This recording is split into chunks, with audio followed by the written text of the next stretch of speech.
Pang-awitin na to ay inaalay namin sa lahat ng mga nagmamahal na ayaw malayo sa kanilang mga sinisinta. Alam ko nakakamdaman mo, kaya sana pakinggan mo.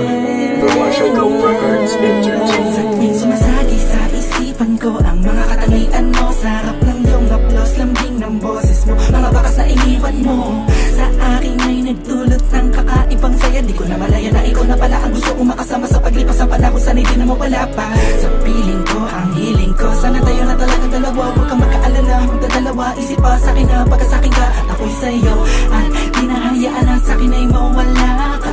Pagka di ko makakaya na mabuhay nang wala sa tabi mo, lagi ko sinasabi sa sarili ko na ikaw lang ang makakagamot sa puso kong sugat ka. Nagtutugma ang langit at lupa at boses ko na kusang tumidikit kasabay natutog yung puso kong isa lang mga siya layunin at hingay maipigay lahat na sa'kin sa'yo.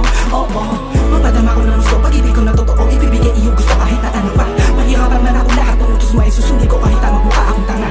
Pagkat ikaw man nagsisilbing pitong pinagbibigay liwanag sa madilim kong mundo. Mahal sa'yo lang ako nagkakaroon.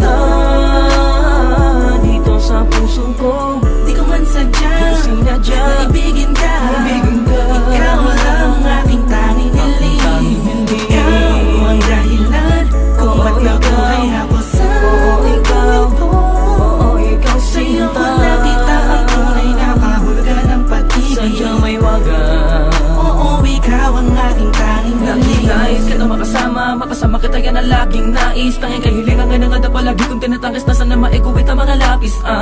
Mga bagay sa ating dalawa na palagi sa panaginip na nasisilayang pantasya na maghiwagan na babalot at gusto ko sana na maituwid sa mundo na katotohanan na ikaw ay dala muli pa na mawala sa piling ko. Manatili ka ba panahon na lagi nandyan, kakapamarang magtaka sa akin na gumulo. Anong di ako magsasawa sa'yo, pagkat ikaw ay akin lamang, sa'yo lamang ako. Sana ay ikaw na talaga ang tinakda na mapasakin, isang natatangin na babakal na kawalang puso ko.